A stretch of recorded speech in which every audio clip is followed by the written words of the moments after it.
عارفين المثل اللي بيقول الأكبر منك بيوم يعرف عنك بسنة؟ ده على فكرة موجود في الكتاب المقدس. تعالوا نعرف موجود فين. وملك رحبعام بن سليمان عوضا عنه.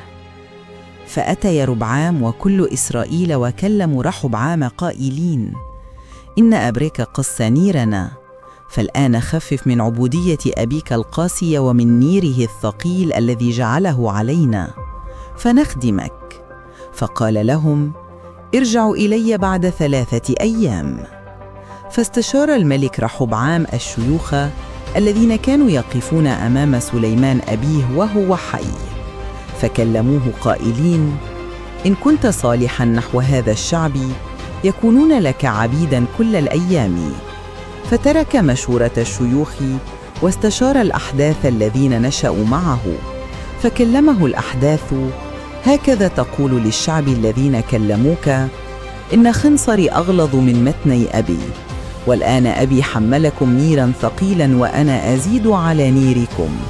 أبي أدبكم بالسياط، وأما أنا فبالعقارب.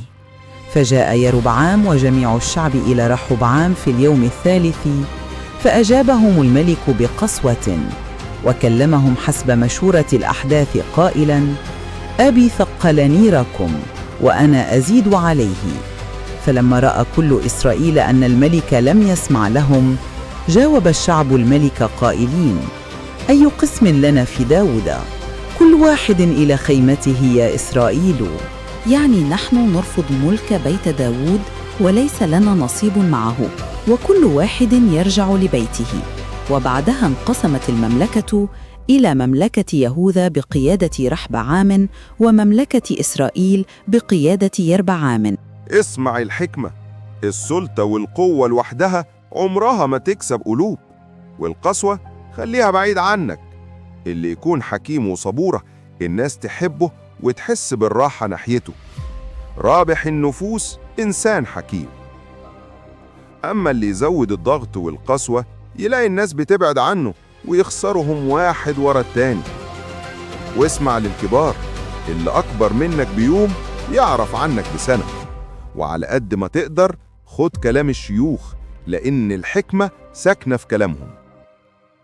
وافتكر دايما، خليك حافظ الحكمة جوه قلبك قبل أي حاجة، واختار الصح دايما حتى لو كنت الوحيد اللي هيعمله. وإياك تستسهل أو تمشي زي ما قالولك وخلاص. فكر ووزن الكلام واطلب مشورة ربنا الأول، إنما ما تقلدش اللي قدامك. والسلام يا بني، خليك حكيم، وافتكر دايما أعظم حكمة، وهي رأس الحكمة مخافة الله. ما تنساش اللايك والاشتراك في القناة علشان يوصلك كل جديد. سلام.